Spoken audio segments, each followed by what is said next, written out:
Good morning, everyone. You all look amazing. You all look beautiful. You all look handsome. And we're about to have an amazing conversation with Mr. Popcorn. Somebody say Mr. Popcorn.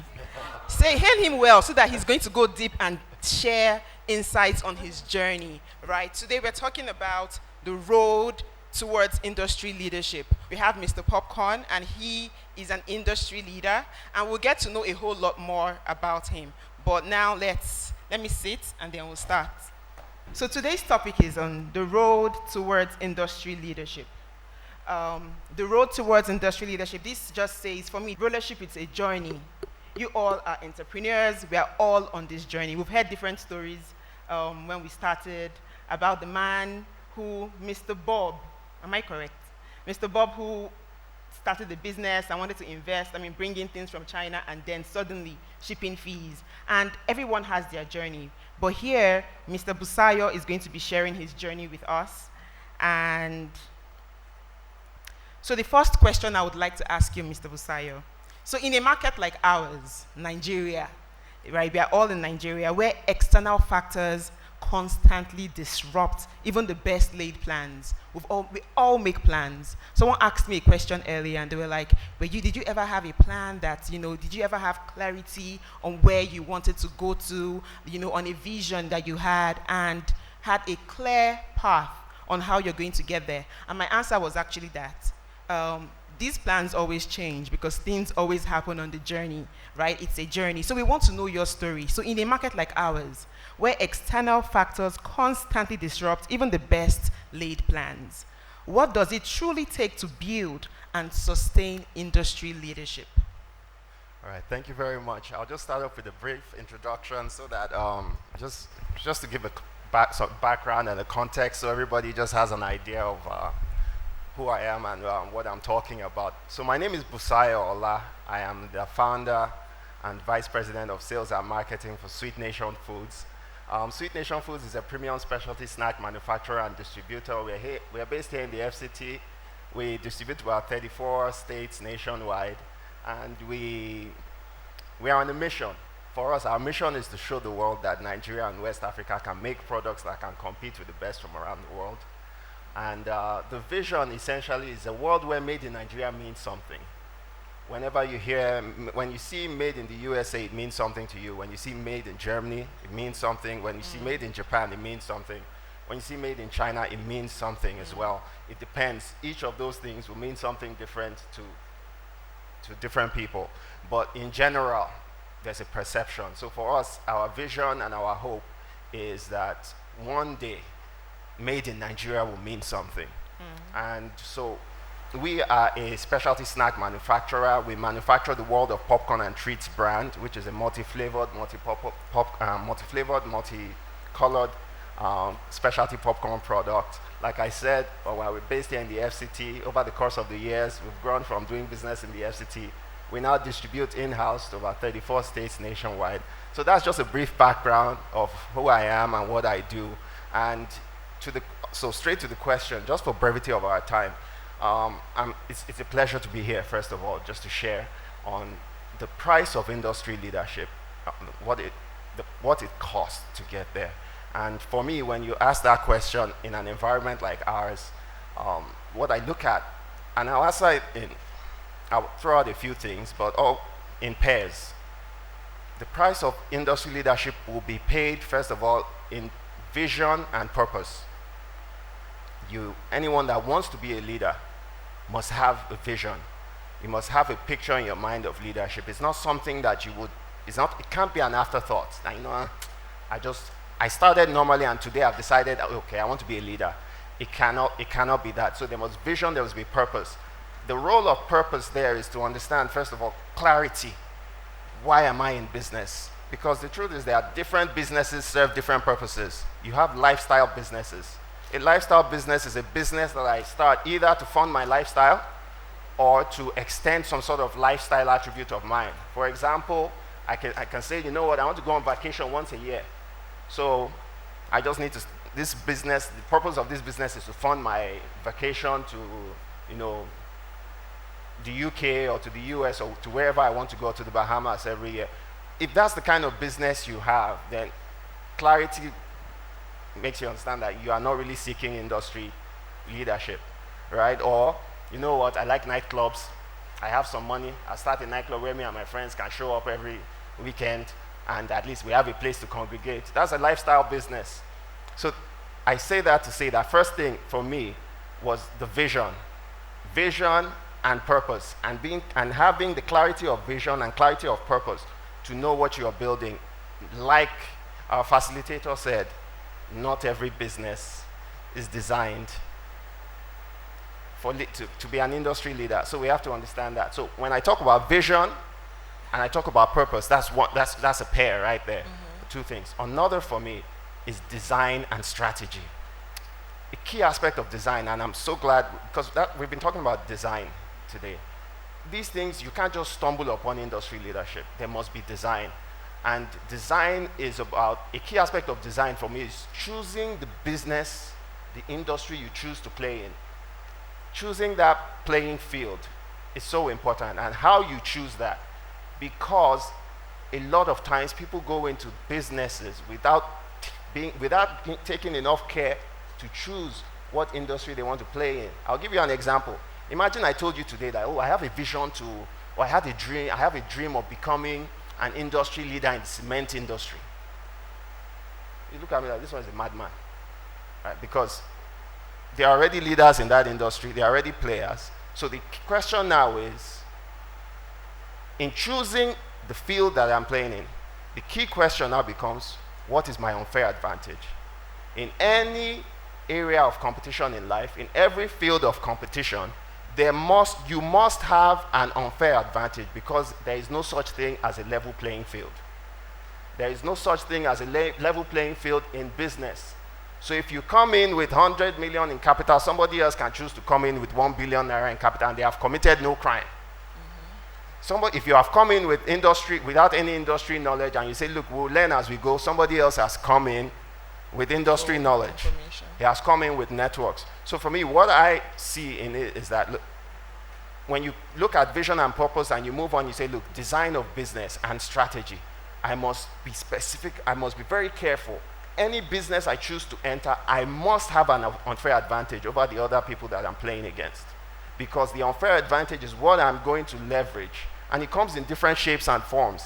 But the unfair advantage is what I'm going to leverage to rise up above every other person that's playing in the industry. So that's another pair. Focus and discipline. You cannot, the idea that as an entrepreneur who wants to become an industry leader, you will diversify, is a farce. It's the equivalent of saying, okay, you know what? I want to be a professional footballer. I also want to be a professional, maybe lawn tennis player. While everybody else is training, while the other person is spending 10 hours a day training in football, you are going to have to split your time between 5 hours here and 5 hours there. So how do you expect to do better than that person who is putting all his effort and energy and all his focus into a single venture? So in your personal finance, feel free to diversify your personal. But if you are somebody that is drawn to the concept of industry leadership today, that I want to rise and become a leader in my field, then you must put everything. It's the definition of economics, the study of the use of scarce resources that have alternate uses. You have a scarce resource, your time, your energy, your money. You must put all of it into that thing and that thing only. Or else, somebody else who is putting all his energy and time and effort and networks and everything into that industry will rise above you. So that's just a few things that come to mind in that. Last one I will touch on is the need to be ruthless. And as we go on, I will give some examples and talk about some of the things. It's not a charity. You must understand when to take tough decisions. I'm glad we've talked about that here today. As an entrepreneur who wants to lead in an industry, you must be ruthless. Not out of wickedness, but out of necessity and out of love for the vision. That this is what must happen, you must be ruthless. This year, we have people in the same line of business that I said, we're going to put this person out of business. I don't care if that's how they feed their children, it's not my problem. But in gaining an industry leading position and maintaining that position, you can't be, oh, I feel bad for them. Okay, let's just pull back on this in this market, pull back in this segment and all of those kind of things. No, you can't do that. You must be ruthless, you must be brutal, you must put your goals first and pursue them with everything that you have. Amazing. Please, a round of applause for him. While you were saying you must be ruthless, you gave an example. And in my heart, I'm like, oh, you were like, you don't care if you're going to put them out. I mean, you put them out of business. You made a decision. And it doesn't matter if that's how they're feeding their children or paying school fees. Who felt, or didn't you hear that? Right? So I felt that way. And how have you been able to grow to the point whereby, because the truth is, while you're in business, business is war, right? You're not thinking about anybody's child or school fees. I don't think it's coming to anybody's mind that really, if you're trying to win, if that other person fails, it might affect their lives, right? But everybody is just focused on the goal, focused on the vision. But while we're having this conversation, you said something about leverage. What did you leverage? I want an example of something that you have done on your journey. And why popcorn? While we're sitting there, I'm going to ask you, why did you choose popcorn? And what vision did you have in mind? And you said something, when people are thinking about Nigeria, we think about China, we have a perception. We think about Japan, we have a perception. And you want us to be able to think about Nigeria, our Nigeria, and have a good perception. So we want to know, what perception are you trying to push out there? And how have you been able to take steps over the years? We are not there yet, but of course, you've taken steps. What have you done with your organization and influence? All right, so I'll go a little bit into what has happened. The organization, I started production in November 2013, and that time I was the first staff of the organization. I was the only staff, so I would make the product. I would make our specialty popcorn product. I would package it. I will go sell and deliver to whoever needs the product, and I will come back and look at it. I'll do the books and everything like that, and that's how it started. For me, the necessity, how it was popcorn, was that I was in a particular phase where, as an entrepreneur, I knew I wanted to do business, and I was so where I lived there in the U.S. I constantly had in mind that, look, what are some things that can come back to Nigeria that our people, that will really resonate with our people and they would like? And so I found that, I would say stumbled upon that, although later to realize it wasn't stumbled, it was orchestrated.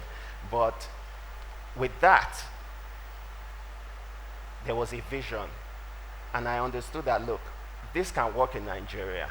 So when you look at leverage and advantage, one of the leverages I have in the industry was that I started over there. I started the business over there. I got involved in that. So my decision to move back to Nigeria was purely to start the company. I packed up and I moved back. But I had knowledge. I had networks.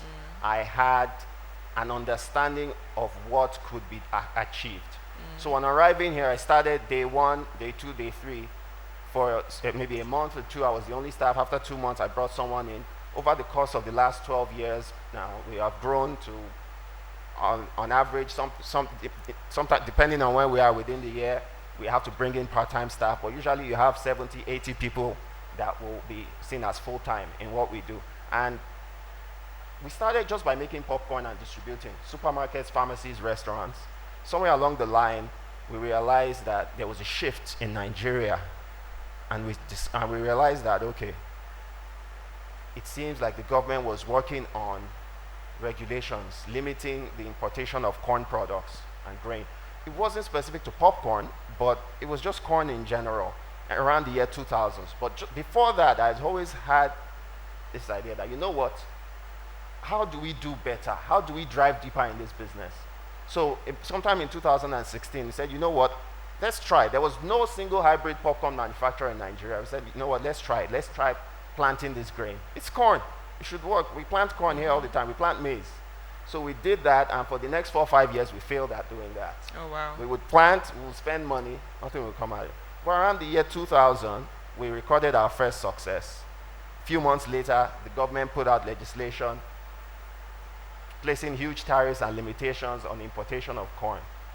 Now that essentially made us a local grower of hybrid popcorn. Today, by the grace of God, we are the largest local grower of hybrid popcorn in the country. A round of applause for that. But all of this was born out of strategy. And I talked about strategy before, and I love Professor Roger Martin's definition of strategy. He says, in essence, strategy is an integrative set of choices that position you to play in any playing field of your choice to win. So that's one thing I see lacking a lot of times when I talk to entrepreneurs. There are plans, there are ideas, but strategy is completely different from that, right? Strategy is not just, I will do this, I will do that, I will do this, I will do that. An integrative set of choices means that there is a string that ties all of those things together. Right, to make you win. And so one of the key things I did for leverage is I came to the understanding that when it comes to industry leadership, it's not just enough to want to look at people and say, let's compete. You must look beyond that and take another approach. So I told myself, I want to not just take a stake, I want to take my stake in the options. We are one product on the shelf. There are 10, 20 different popcorn products. Now we are positioned as a specialty popcorn product. So our product is much more expensive. And we understand, and we are happy with that. It's not for everybody. But what that does is that it gives us the ability to sell at a higher profit margin and get enough margin to pump into the business to grow the business without requiring too much funding from outside. So with that in mind, I said, I want to take my stake in the options. 10, 15 different products on the shelf. Mine is just one. Let's look beyond that. How do we take a stake in the options so that irrespective of whichever one anyone picks, I get a slice of the pie? And that was when the decision came in to shift a lot of our resources, not just from producing our own product on the shelf, but for going backward to producing the grain. So today, so if you walk into a supermarket in the FCT, for example, 80–90% of the other companies that are in business buy their grain from us. Some of them know, some don't know, because there are different means through which the product goes out. So, but what it speaks to is the fact that there must be a strategy in place to ensure that you are not just struggling with everybody else in the barrel. You take a step out of that. So today, irrespective of, as long as you eat popcorn, irrespective of which one you pick, I get a slice of the pie, and that's what I want. So my stake, irrespective of your choice, of popcorn, I've taken my stake in the options, right? And that's it's something that I've heard someone like Kunle Sorinyon speak about so much, because in the true power centers of the world, he says, people don't take their stake in your choice. They let you have your choice. What they do is they take their stake in your options. That's what happens in politics. That's what happens in business. For example, you say, oh, I use WhatsApp. I don't use WhatsApp. I use Facebook. I don't use Facebook. I use Instagram. It's still the same company. They're sitting down. Whichever one. Your power is your choice. Yes, your power is your choice. Yes, choose, choose, choose. But they've taken the stake in their options. So that's one thing I want us to go home with today. The idea that take your stake in the options. The true power centers of Nigeria, let me be honest with you, whether it's PDP, whether it's APC, whether it's people, you are free to choose. But they have taken their stakes in the options. They have people in every single one. Whoever wins, they win. They are fine. They win. Yes. And so until you come to a place wherein you can see business like that, where you can see strategy like that, where you are not just running around trying to look at, you're taking a step higher. So you're going one level higher, and you are now looking at all the players from up above. Then that's how you push yourself higher up in that, up the ladder of industry leadership. Amazing. Please, a round of applause for him. The reason your business is stuck isn't strategy. It's you and your team. Now, imagine what happens when you grow and your team grows with you. Check out some of our programs. They're content-rich and deeply experiential.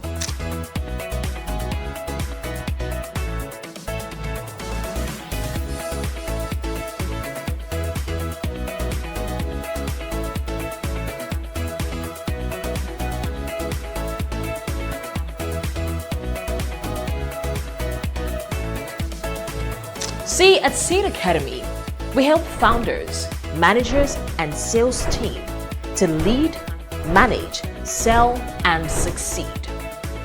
Let's build the team that builds the business. Talk to us today.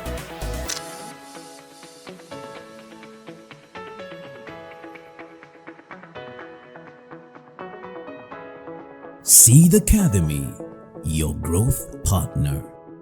But while you were speaking, you said something. You said you noticed that the government was trying to make a change. Yes. And you started deciding that, okay, let's see how we can begin to grow our own corn, right, here in Nigeria. And for years, not one, not two, Yes. not three, I think 4 or 5 years, Yes. it took you failed year and year again, and until you now finally were able to succeed. Yes. So it took years, and that shows relentlessness, Yes. right? So now, many leaders talk about resilience, but few practice it. And obviously, you've told us that you practice it. So what does a relentless execution look like in your organization? That question is here, but I think you've answered that. If you want to add something little to it, that would be nice, but little. Relentless execution, long story short, you see, when you have a vision and then the mindset and perspective, for me, perspective is I will succeed in spite of what happens. Mm-hmm. In spite of whatever government regulation comes up, I will succeed. In spite of what challenges I face, I will succeed. And for me, it's born out of personal conviction, it's born out of sacrifice. Mm-hmm. I had to give up a lot, right, to get to this stage. I had to give up a lot just to start. I graduated from medical school and I said, business is what I want to do. So I gave up that career. So I can't fail. You understand? I packed up my bags and I said, I'm moving to Nigeria to go start a popcorn business. People that knew, like, this was a few weeks after the UN explosion. They're like, people I knew, I said, are you insane? Is this guy okay? There were people that genuinely felt, this guy is not really all right upstairs. So a lot of sacrifice has been made. So the point for me is that because of that, I have the utmost conviction and the mindset so that even there will be challenges, yes, guaranteed. Mm-hmm. But I have made up my mind that I will succeed and I will excel in what I do in spite of the challenges. So I don't get discouraged. Okay, great. So you said something, and the same thing we're talking about, you were preview to information. I don't know if other people have that information, but that information you had 5 years before implementation. That simply says to us that we need to pay attention to things happening in our industry. So you were educating yourself, you had your ears on the ground, because it took 5 years, but it actually finally happened. So sometimes we only hear some things 2 months before it's implemented, and that obviously we pay the price. So we are learning, and I'm learning that we need to put our ears to the ground. How were you able to get that information or other information to know 5 years before that this change was going to happen? So one of the things was that one of the people I attribute that to was my dad, because in some ways he's a skeptic. And so in spite of the fact that the business was moving forward and we were making successes, he was always of the opinion that, look, until you people start doing this in Nigeria, you're not yet in business. He said this country is a country whereby one person will wake up one morning and flip a policy, and before you know it, you're out of it. So he used to hammer that on. And then I also had the idea that, you know what, let's just try this. And part of the problem I see is that people don't leave room for R&D in our environment, for research and development. You understand? So for us, a lot of it was research and development as well. Like, look, irrespective of what happens, let's make it. Because even the burden, the volume that needed to be brought in, after a while, it stopped making sense. Like, why do we have to have, this container load of this container load of that? We have land here. We can do this. Why don't we try it? And it was tortuous, and it was very challenging. A lot of money lost in the process, but it was part of the need to build a sustainable competitive advantage, right? And that price was paid. So all the other companies in our category, there was a time about maybe 2021, there were about 4 companies in that same premium goods category. All of them went out of business. It was only us. And we may not have known initially, but then I started receiving calls like, oh, the owner of this company is gone. They said, oh, They want to talk to you. Hello, how can I? Yeah, we are shutting down. We want to sell our plant, our equipment. Are you interested? We'll send you pictures and photos. And that was why a lot of it is attributed to the fact that there was no focus. So if you are running 2, 3, 4 businesses, when there's a little bit of friction in one, what do? Say, well, at least I have this other one and this other one that is going fine. But for us, there was no other thing. This was it. There was nothing else. There was no other option. So necessity now had to be the mother of invention. Amazing. So your business should be your option A, B. There should be no other option. So if there are other options, most times we easily chicken out of challenges. Exactly. In personal finance, you understand, that's why I want to make a distinction. You are free to diversify. If you are running a lifestyle business or a business with any other purpose, yeah, you can run 4 or 5 businesses. But if the quest is industry leadership, think about it. The other people are not sleeping now. So why do you think you can put 20% effort and receive 100% reward? The other people are not sleeping. I'll give you the example now. It's like Lionel Messi's father said, I also want him to, he's playing football, but I also want him to be a basketballer. First of all, he doesn't have the unfair advantages like height and the other physical structure that would make him excel in that field. So there had to be that alignment of your advantage, your natural inclination, your normal talents and gifts. You must now align that with an area or a field of play. Right? And so those things must go together. And if you don't know your unfair advantage, then sorry, you may not make it. But you need to focus. If you want to become an industry leader, there's no option. You must. Your resources must be channeled into that and everything like that. So you can do ₦1 billion in sales, and at the end of the year, you don't have ₦2 million in your own personal account because you've put everything back into the business. I've seen this, we've lived this and all. So it's out of stories and personal experiences. It's not, listen, that's the price you have to pay to become the industry leader. Amazing. Please, a round of applause for him. And all that you have done in these years, you started in Abuja, and you came back to Nigeria. You had this vision, started in Abuja. Now you're in 34 states in Nigeria. You've not done this alone. You have a team. So how do you ensure your team has the same fire that you have? How do you push your team to ensure you keep growing? How do you push your team to ensure that they deliver on the vision that you have for the business and they work in alignment of that vision? Okay, just due to the brevity of our time, I think for me, I see it as empathy is important. I have the ability to look at the world from the perspective of others. So empathy is important, and you have to understand the Nigerian situation. Our work ethic is not like in other places. Our work ethic is poor, and so you must meet our people where they are. You understand? If you sit on this high horse, I'm like, this is how it is done in other places, this is not how it's done in other places, you won't get much out of them. So you must bring yourself down and meet them where they are and understand that these are people that a lot of times are operating on a survival mindset. You understand? And a scarcity mindset. And you must now understand that in shaping and framing this, lead with vision, help them see that, look, we're on a path to a greater place. Help them find people that resonate with your why. So it's not so much about even getting people to become motivated. From the beginning, when you are bringing people in, look for competence, look for desire to do the work, and look for character, and look for the extent to which they align with your values. Amos 3:3 says, in the Bible says, can two walk together unless they be agreed? You want to find people that agree with your values, agree with your beliefs, agree where you are going. I think it's so critical. Yeah. A round of applause for him. And we have the last question. Finding people who align with your value is hard, right? That means the search must be a deep search and not a short search, right? To get the right people. So the right people would help you get to the vision that you want to achieve. So looking back, what is one tough leadership call you made? Perhaps an unpopular one that proved critical to your growth and positioning as an industry leader. So I mentioned it, and I'll still talk on that. That's the decision to shift resources, significant amount of resources towards our growing operations, right, versus our normal production operations. Okay. So today we are growers, we are processors, we are producers, and we distribute and distributors. We do it all in-house. We have our own distributors. So in all the 34 states we cover, we don't use distributors. We have our own vehicles, our own fleet of vehicles and trucks. We have our own personnel that do all of that. We don't hand that over to distributors. And it's part of just a broader, longer-term strategy.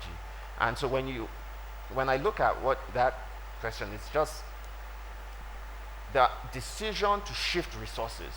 A lot of people in the organization are like, look, how can this division be making money and we are putting resources in this area, but it's still within the same, it's still in line with the vision.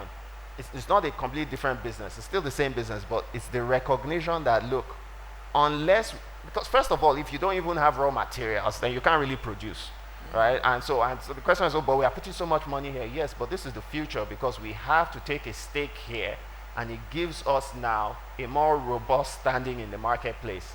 It gives us market intelligence. Any single person that is coming into the market today as a potential competitor, I know, because one way or another, you're going to need raw materials and you're going to have to reach out to me. The other option is to travel to South Africa and go and buy from them, or to Argentina, right? So that's kind of, you are so ingrained in the business now that whatever is happening, you know. But a lot of times, a lot of people don't see it that way. They're wondering why our resources are being shifted to this division, are being shifted this way within the organization. Hello? My managers can't decide. Hello?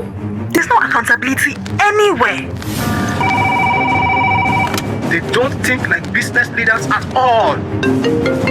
I'm exhausted managing Ronaldo. If my managers, they cannot take any role in leadership. They are not leadership ready.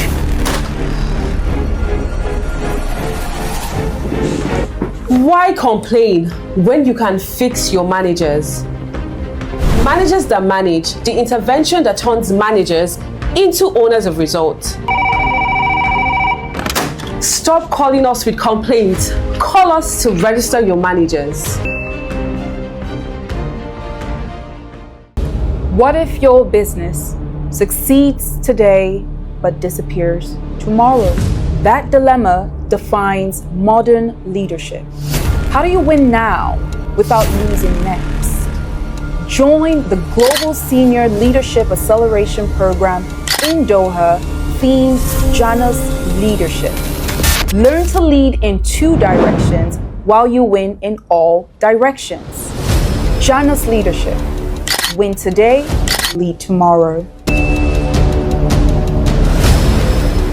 This has been an amazing session, and from here I've gotten, and I want to be 1 or 2 people to say one thing that they have gotten from here, but one thing I would say is that being relentless, right? Being ruthless. I like that word, being ruthless. Not thinking about, oh, how will they affect their homes? How will they affect the other organization? Oh, I want to be kind. In business, it is war. You're fighting to win. That's if you want to be an industry leader. I like that you emphasized on that. It's easy to be in business but not be an industry leader. But if the goal is to be an industry leader, you have to be ruthless. You have to be relentless. You have to make sure of all options, whatever they choose, you get a piece of the pie, and make some decisions that might be scary, that might be, you might do it with your, okay, first of all, let me ask you, did you do these things afraid, especially deciding to begin to grow your own, corn here in Nigeria? Did you do it afraid, or were you just sure that this is going to work? Were you scared of some changes that you made?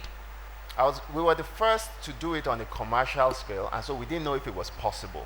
For some reason, and so even when we started, some of our partners in the US that provided us CEED, they said we cannot in good conscience charge you money. We don't think it will work in your climate. It's not designed for your climate. So we will give it to you. We had some of the partners say we'll give it to you for free to plan and see how it goes. But we can't in good conscience sell it to you because it's not designed for your climate. So you don't. So there was always that uncertainty. I won't say fear. But because for me, the objective of business is not, money is a byproduct. It's not, I want to make an impact. I want to leave a legacy. I want to make a difference.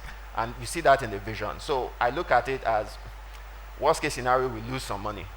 That's it. But it's money. But beyond that, but if it works, then we get the opportunity now to domesticate something that for dozens of years have been imported. You understand? Now, right now, if you don't buy our grain, you have to buy from either from South Africa or you bring in from Argentina or the USA. You understand? And that's just, and that is for me, it's just, there's so much joy in that, that look, we have been able to take something that people never thought could be made here. Nobody was doing it. We can now do it here. And to open the floodgates for anybody else that wants to come and try it, right, and do the same. Like, okay, you know what, let other people come in. It doesn't have to be us alone, you understand, because we are constantly building. So what helped us gain industry leadership in past years is not what will maintain us in the future. We have so many other things we're working on at the same time, still within the same organization. Amazing. So do it afraid, do it relentless, do it anyhow. You know, sometimes you'll be like, is it going to happen? Especially when your partners in the US are saying it's not for your climate. You know what, take it for free. It's easy to be like, oh my God, there's a lot of uncertainty in those times. But if you have that vision, you can put, if it's possible in your mind, then there's a possibility that it can happen in your world. So it's for you to begin to put in the work to create that thing that you have in your mind. Thank you so much, Mr. Busayo. Thank you so much, Mr. Popcorn. It was an amazing conversation that we've just had. Thank you, everyone. Mr. Busayo, thank you. Your story is quite inspiring, and thank you for sharing them with us. 2 questions broadly. I appreciate the fact that you have been able to capture like a value chain, you know, backward integration, forward integration, and all of that. 2 questions. First, how are you dealing with government at all levels, formally and informally? You have an office, a team, some guys you don't know they show up one day that they are from AMAC. You need to pay 500,000 for parking. You did not factor all of this. Oh, you have 10 trucks. Each of them must pay things that are not on paper, right? You have to pay cash. You can't. There's no bank there's nothing. There's no electronic, transfer. All of those kind of things. That's one. 2 will be native issues like some people have left agric because of the header farmer crisis, theft issues. Some people are even afraid of. You go to your farm, man. You should be going with like a truck of mopole, right? So like, how do you deal with all of that in the wake of these realities? Yeah, thank you. All right, thank you very much, sir. Dealing with government, I have an interesting perspective. I don't know. I think, I have some advantages that God has used to help me. And so when I talk about the advantages and unfair advantages, one of them people tell me is largeness of heart. If you do business as an entrepreneur in Nigeria, you will need largeness of heart. Yoruba people will say, the idea is everybody at Jembe. That's what I tell people. Like, look, everybody will eat there. When you are pounding this pounded yam, pound enough. Don't just I'm pounding my own to eat. And in Nigeria, it won't work. That's why I mentioned coming down to the level of our people. So I know a lot of people that move back from the US to do business. Part of the problem is that if you stick to that mindset, or you are married to the way things are done there, you won't be able to adapt to our environment. You must come down to the level of our people. If you are as you are pounding that yam, pound extra. Because as you're doing, I'm just pounding for myself. Before you know, people will start showing up out of the woodwork. Yes. So as you are marketing your product, as you are designing that business, add extra. And this is why I have a problem with entrepreneurs, startups that want to sell mass market products. That's why I said we sell premium goods where you can have enough margin, so set your prices to understand that even though you have not seen them today, they will show up just out of the blue, like spirits. They will just show up. Make preparations for them. So if they don't show up, I have budgets in my mind now. Every year, I have put Nigeria Police Force money. I have their money complete. I don't look for it when the time comes. So people in the office, they know that any issue, like, look, just put pack those people, lock them up. Police too must. I said, police are Gembe. They will chop there because them too, they must eat. And they are human beings too now. They have response. They must eat. So what am I saying? Don't see it as a penalty or as a fee. See it as the cost of doing business. Do you understand what I mean? So when they come, you will hardly see a Nigerian, whether it's regulatory body or law enforcement, that will come to you because of principle. No, they are coming because of money. 95% of the time is money. And so they want money, give them money. But here's what you do. AMA coming, they don't know what you're doing. We have a facility, a production facility that we have been paying every year for 4 or 5 years for inspection. Last year, the person who has been receiving the money came and said, wait, let me even ask, what do you people even do in this factory? He's not interested, he doesn't care. So they will show up and they will tell you pay XYZ amount. I have several tactics. Number one, like I said, and I really love what Mr. Ajibola said. People like titles too much. 12 years in, I tell people I'm the vice president of sales and marketing. They say, we are here to see the CEO. I say, okay, the CEO is not around. What do you want? And we have come here, your money is 500,000. Okay, no problem, I will revert. One of the tactics I tell small business people is, look, always defer to a higher authority. Tell them, look, I will talk to my boss. I will get back to you. In fact, let me call him, wait. He says, okay, I've spoken to him. You walk out for 2-3 minutes, go and use the restroom, come back. I say, he said, you said you want how much? 500,000. He said he will send you 15,000.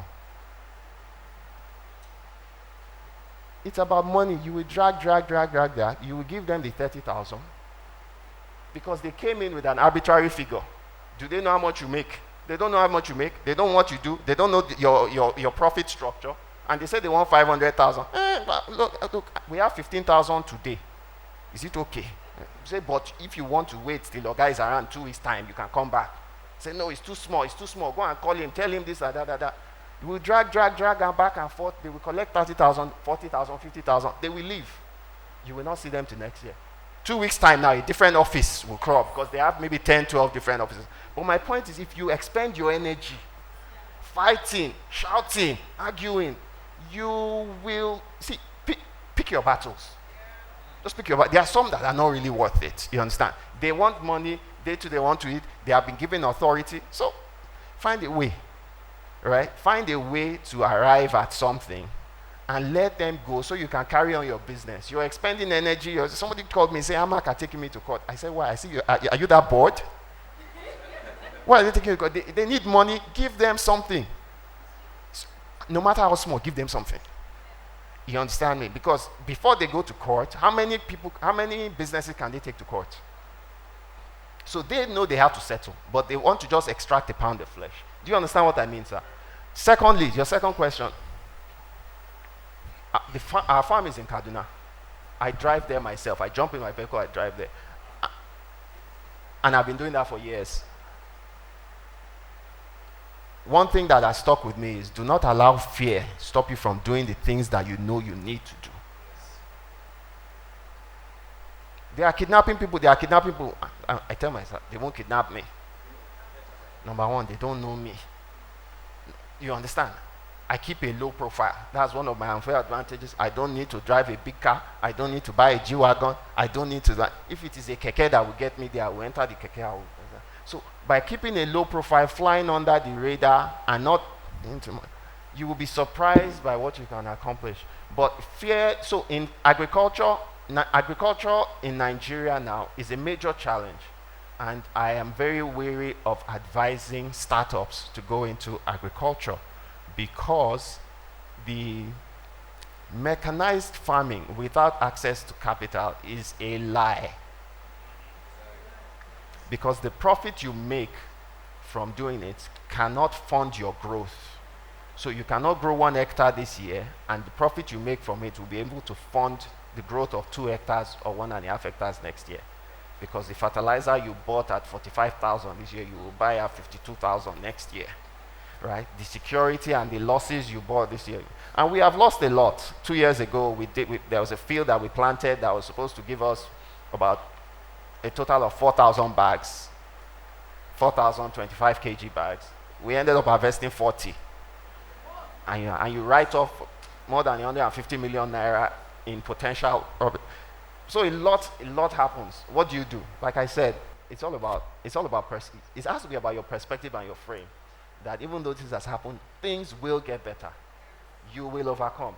Unless you have that mindset, Nigeria will happen to you. The question is, what do you do when Nigeria happens to you? Thank you so much, Mr. Ola. Please, a round of applause for him. CEED Academy, your growth partner.